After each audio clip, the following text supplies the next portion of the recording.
तो दोस्तों, एक और नया दिन और मैं बलजीत परमार हाजिर हूँ एक नई कहानी, एक नया किस्सा लेकर।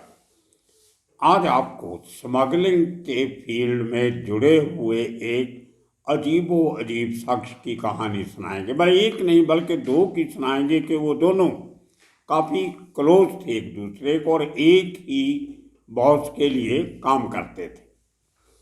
ये कहानी है उन शख्स की और उस दौर की जब स्मगलिंग मुंबई में बहुत बड़ा धंधा माना जाता था। वो ज़माना था पूरी के पूरी जो कोस्ट लाइन थी मुंबई की, जो एक तरफ अरेबियन सी, दूसरी तरफ खाड़ियाँ, तीसरी तरफ थोड़ा सा लैंड बॉर्डर जो मुंबई को देश की बाकी ज़मीन के साथ जोड़ता था, वो इलाका। मुंबई के तीन तरफ समुंदर है, एक तरफ ज़मीनी रास्ता है। तो जो पूरी कोस्ट लाइन है, पूरी न्यू बॉम्बे से लेके गेट ऑफ इंडिया के ऊपर से घुमा के आपको वापस मेरिन ड्राइव, मालाबार हिल, वर्ली, माहिम, बांद्रा, खार, जुहू और उसके आगे वर्सोवा बीच, आगे अक्सा बीच, ये पूरा मुंबई का जो कोस्टल इलाके थे। दूसरी तरफ पे सीवड़ी, डॉक यार्ड रोड, वो डॉक का एरिया काफ़ी था, सरकारी महकमे थे। उस साइड में स्मगलिंग कम होती थी, लेकिन नारीमन पॉइंट से लेके जहाँ आजकल ओबराय होटल बना हुआ है, एयर इंडिया की बिल्डिंग है, वहाँ से लेकर जो अक्सा बीच तक जो पूरा समुद्री तट था, वो एक ज़माने में बहुत बड़ा लैंडिंग का सेंटर हुआ करता था। और यही कारण है कि उस इलाके में जितने मच्छी मार लोगों की कॉलोनीज हैं, फिशरमैन जिनको हम बोलते हैं, वो उनको समुंदर के रास्ते बहुत मालूम होते हैं। वहीं पे जो एक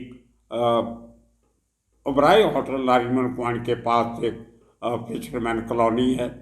उसके बाद वहाँ से निकले तो मालाबार हिल पे एक और कॉलोनी है फिशरमैन की। उसके बाद वर्ली, कोलीवाड़ा, जहाँ फिर फिशरमैन। उसके बाद आगे दादर का इलाका, फिर माहिम फिशरमैन कॉलोनी, फिर बांद्रा की, फिर खार डांडा फिशरमैन कॉलोनी और आगे जुहू फिशरमैन कॉलोनी।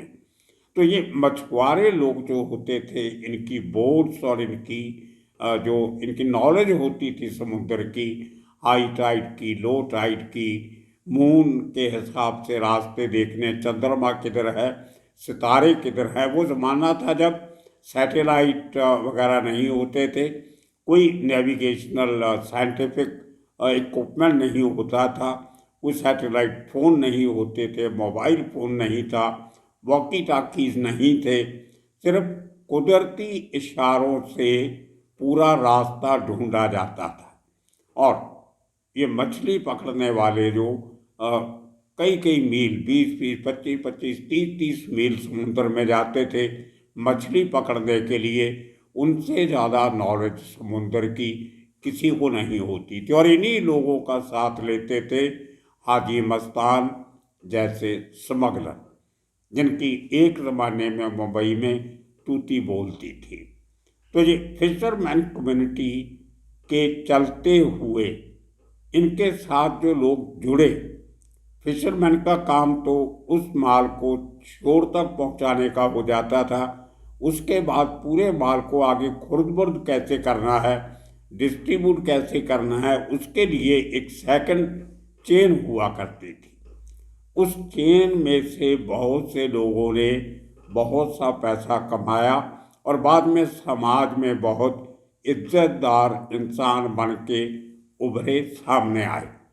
उनमें से कई लोग तो सक्सेसफुल बिजनेसमैन बन गए, कईयों ने बड़े बड़े होटल खोल लिए और बहुत से लोग वहाँ पे अपनी प्रॉपर्टी जो थी उसको रीडेवलप करके अरबों करोड़ोंपति बन गए। लेकिन शुरुआती दिन उनके कैसे बीते, ये अपने आप में बहुत इंटरेस्टिंग स्टोरी है। तो आज हम बात करेंगे ज़्यादातर जुहू बीच की, जिस इलाके को मैंने बहुत करीब से देखा, ख़ास तौर पे उन दिनों में जब 79 से 82 के साल में मैं हॉलीडे में जो होटल था वहाँ पे 5 स्टार होटल, उसका चीफ सिक्योरिटी ऑफिसर रहा करीबन 3 साल से ज़्यादा का समय। तो उस इलाके के बहुत से लोगों से वास्ता पड़ा। जब मैं रिपोर्टर भी नहीं था, मेरा कोई इंटरेस्ट भी नहीं था इस किस्म की चीज़ों में, लेकिन जो शख्स मिल जाते थे उनसे बातचीत करते करते बहुत कुछ नया पता चलता और मैंने भुगता भी है उसमें बहुत, वो भी आपको बताऊंगा। तो जुहू एरिए की कुछ बात आपसे करेंगे। वो इलाका जहाँ पे उस ज़माने के सबसे बड़े 2 होटल हुआ करते थे, हॉलीडे इन और सन एंड सैन। उसके बाद तीसरा बड़ा होटल वहाँ पे बना उन्हीं दिनों में, सेंटूर होटल, जो एयर इंडिया की प्रॉपर्टी थी। साथ में बन गया एक और होटल छोटा सा वहीं पे हॉलीडे इन के साथ, और कॉर्नर पे जहाँ पे जुहू बीच जिसको हम कहते हैं, जुहू चौपाटी, वहाँ पे पाम ग्रोव होटल बन गया। तो ये 3-4 होटल, बाद में सी प्रिंसेस भी काफ़ी दिनों के बाद बना, लेकिन तभी इतना उसका नाम नहीं था। अब जुहू कोलीवाड़ा में 2 भाई हुआ करते थे, बस्ताओ और रॉबर्ट।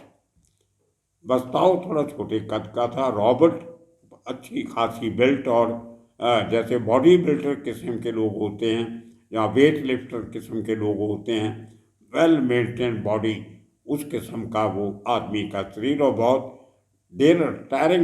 टेरर उस आदमी का उस इलाके में चलता था।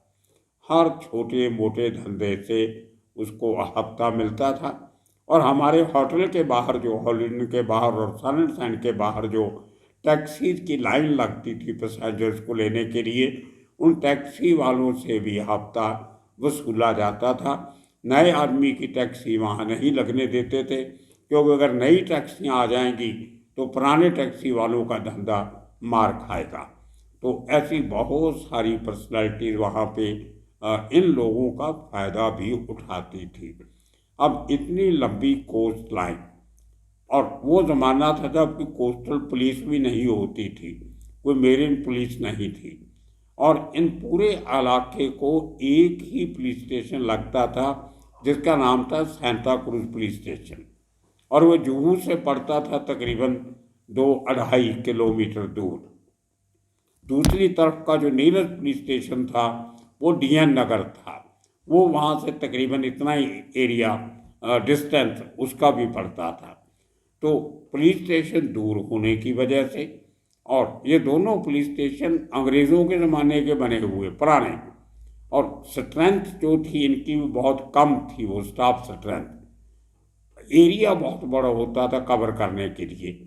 उसमें आपको एक एग्जांपल छोटी सी दे देता हूँ कि वही सेंटा क्रूज पुलिस स्टेशन जो तभी पूरे इलाके को कंट्रोल करता था, आज उसमें एक सेंटा क्रूज में से निकाल के जुहू पुलिस स्टेशन बन गया।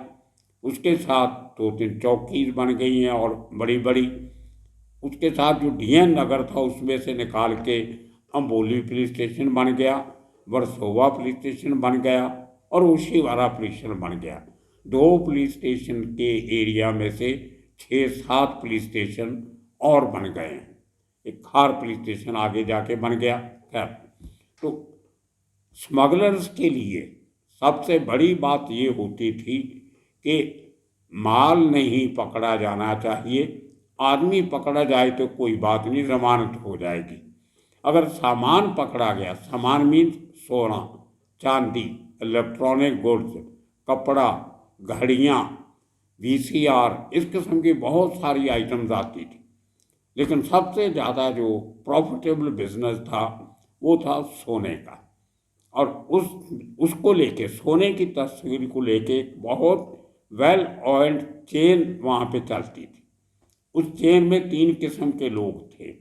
एक वो लोग जो हाई सीज से, जो मछुआरों की छोटी बोट उस बड़े जहाज़ में से सोना ट्रांसफ़र करके कोस्ट पे लाती थी, जुहू के बीच के ऊपर, उसको छोटी बोट से निकाल के उन लोगों के हवाले करना जो स्मगलर के खास आदमी हुआ करते थे। वो आदमी अपनी टैक्सियों में, तभी टेम्पो वगैरह इनका रवाज नहीं था, पुराने ज़माने की टैक्सियाँ हुआ करती थी, अंग्रेज़ों के टाइम की ऑस्टन गाड़ियाँ, दूसरी गाड़ियाँ इस किस्म की। उसके बाद में एम्बेसडर, फिएट वगैरह ये इस्तेमाल होने लगी। तो उन गाड़ियों में रख के या जीप कई बार इस्तेमाल करते थे पुलिस को धोखा देने के लिए।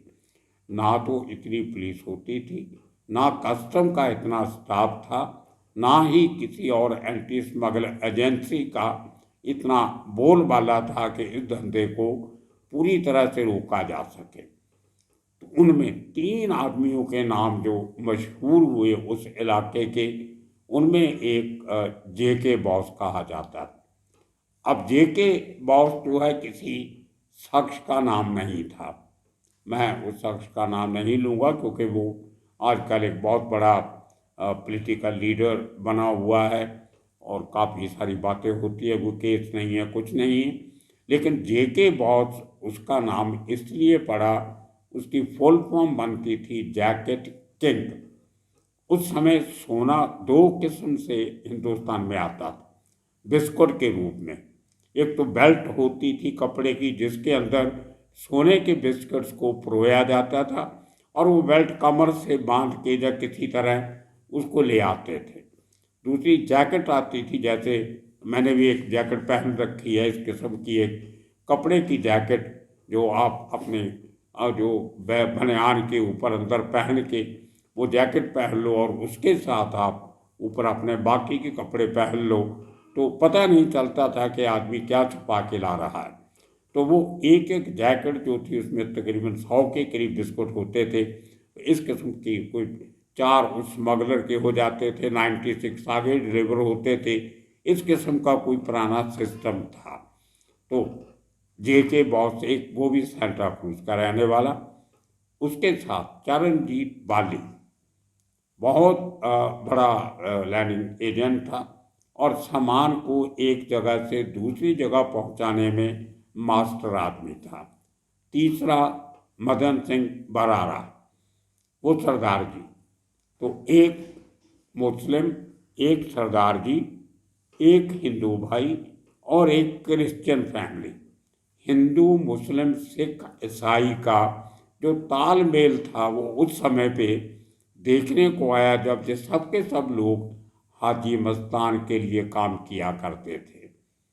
हाजी मस्तान ने सबका हिस्सा बांध के रखा हुआ था और बाद में तो एक स्टेज ऐसी भी थी कि सामान उसके नाम से आता था लेकिन असल में इन्हीं लोगों का होता था और ये अपना अपना बराबर का हिस्सा रख के बड़ी ईमानदारी से पूरा धंधा करते थे। कोई हेरा फेरी नहीं होती थी, कोई लूट मार नहीं होती थी। लूट मार का सबसे बड़ा डर होता था जब सोना समुंदर से ज़मीन पे लैंड करता है। उसके लिए जो लैंडिंग एजेंट होते हैं वो बड़े मुस्तैद होने चाहिए। उसके लिए जुहू में वो पूरा काम इन सब लोगों के लिए ओवरऑल छत्र छाया हाजी मस्तान की वो रॉबर्ट और बस्ताव करते थे। उसके बाद उस सोने को वहाँ से ट्रांसपोर्ट करने का काम मदन सिंह बरारा, इसके जैसे लोग चरणजीत बाली, ये लोग करते थे। और जो जैकेट्स आती थी वो उससे जेके बॉस की, वो अपनी जैकेट रिसीव करके आगे कहाँ पहुँचानी है वो काम अपना करता था। तो इस छोटे से इलाके में जुहू, सेंटा क्रूज इलाका, विले पार्ले साथ में बाद में डेवलप हुआ काफ़ी सारा। तो इस इलाके में इन 4 लोगों की तूती बोलती थी। लेकिन अगर आप इन लोगों के किरदार पे जाएं तो ये बहुत बड़ी आदमी थी। इनके साथ एक और शख्स भी था, बख्शी सिंह। उनसे मेरी कभी मुलाकात नहीं हुई, बाकी सब लोगों को मैं बहुत अच्छी तरह जानता। बख्शी सिंह का भी अपना एक नाम था। उनका छोटा भाई था बेबी सिंह। आदमी तो बहुत अच्छी उम्र का था, 50 साल के करीब उम्र थी, लेकिन नाम बेबी सिंह। इस सब के सब लोग जितने थे, पूरे इलाके के लोग, वो बख्शी सिंह की इतनी इज्जत करते थे कि उसके मरने के बाद भी उसके छोटे भाई बेबी सिंह का हुक्म कभी नहीं मोड़ते थे। इतनी रिस्पेक्ट थी उस ज़माने में। मैंने वो किस्सा शायद पहले सुनाया था। मेरे साथ एक बार रॉबर्ट बस्ताव जो लोकल दादा थे, लैंडिंग एजेंट थे, उनसे झगड़ा हुआ हॉलीडे के समय में।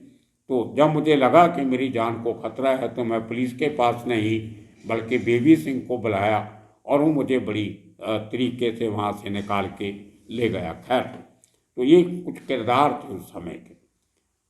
करते करते जब स्मगलिंग बंद हुई उसके बाद लोगों ने अपनी लाइन जब चेंज की तो मदन सिंह बरारा इंडस्ट्रियलिस्ट बन गया। साइकिल कंपनी एक खोली, साइकिल और साइकिल स्पेयर पार्ट्स एक्सपोर्ट करने की कंपनी खोली। वर्ली में बहुत बड़ा ऑफिस बनाया और वो ऑफिस जो था एक दिन जी ग्रुप के जो मालिक हैं उन्होंने वो ऑफिस खरीदा। और कल जो हमने बात की थी एक सीजर पैलेस होटल की, जिस सरदार जी ने वो खरीदा था वो मदन सिंह बरारा ही थे, जो एक ज़माने में हाजी मस्तान के लिए काम करते थे। आज उनकी कम से कम करोड़ों सैकड़े करोड़ों रुपए की प्रॉपर्टी मुंबई में, पंजाब में और जगह पे है। इसी तरह चरणजीत बाली इनफॉर्म होटल जुहू पे, जहां आजकल सबसे बड़ा मुंबई का 7 स्टार होटल है JW मैरियट, उसके बिल्कुल सामने उनका होटल था इनफॉर्म नागराज। उसके नीचे बेसमेंट में J49 उस समय की सबसे चर्चित डिस्को चला करती थी। तो बड़ी खतरनाक किस्म के देखने में लगते थे लेकिन दिल के बहुत नर्म इंसान थे। एक बार हॉलीलैंड की बार में उनका तकरीबन रोज़ आना होता था। एक रिवॉल्वर अपने पास रखते थे, वो बार में आके जब बैठ जाते थे अपना रिवॉल्वर टेबल पर रख के बैठते थे और उनकी आँखों का कोई तस्वर ऐसा था कि देखने लगते थे किसी की तरफ तो आँख झपकते नहीं थे। बहुत से लोगों को लगता था कि हमारी तरफ देख रहे हैं, लेकिन वो किसी की तरफ नहीं देख रहे होते थे, वो अपने आप में मस्त रहता था वो शख्स। चरणजीत बाली, बहुत चौड़ी छाती और एकदम अगर कहीं उसकी डिस्क्रिप्शन देनी हो तो फजीक उनकी हिंदी फिल्म के जो एक्टर हुआ करते थे राजकुमार जानी उनके जैसी। आंखें उनकी जो थी वो प्राण जैसी थी बिल्कुल। तो लोग कहा करते थे अक्सर कि कहीं अगर ये आदमी एक्टर होता तो शायद बहुत बड़ा काम कर लेता। तो उन्होंने वो होटल बनाया। बाद में किसी कारण उनको वो होटल बेचना पड़ा। उन्होंने वहाँ से जाके मुंबई के बाहर एक हिल स्टेशन है खंडाला, वहाँ पे नागराज होटल खोला। उनकी आंखों को देख के कई लोग ये भी कहा करते थे कि जैसे सांप अपनी आंख झपकता नहीं है, इसी तरह चरणजीत बाली की आंखें कभी बंद नहीं होती, उनको नागराज कहा जाता था। तो उन्होंने अपने होटल का नाम भी नागराज रख लिया। और भी बहुत सारे किस्से हैं उनके। बाद में इनका क्या हुआ, सबका किस तरीके से इनकी वो ज़िंदगी जो स्मगलिंग से एक समाज में इज्जतदार बिजनेसमैन की बनी। उसके बाद जो बस्ताव ब्रदर थे रॉबर्ट ने मुंबई के नज़दीक एक गर्म पानी के चश्मे ब्रजेश्वरी, वहाँ पे उसने एक रेस्टोरेंट कम होटल खोला, वहाँ पे चला गया छोड़ के। ये सब लोगों के साथ क्या हुआ, कैसे हुआ, ये एक अलग कहानी है। लेकिन हाजी मस्तान के साथ काम करते हुए इन लोगों ने अपनी उसको जो अपने आप को मेहनत कहते थे वो करते करते वो लाइन छोड़ के ट्रैक चेंज करके सोसाइटी में कैसे मिक्सअप हुए, कैसे जज्ब हुए, ये अपने आप में एक बहुत अजीब किस्सा है। तो आने वाले दिनों में इसी किस्म पे और किस्से कहानियाँ लेके फिर हाजिर होंगे। तब तक के लिए आप सबका बहुत बहुत शुक्रिया, धन्यवाद।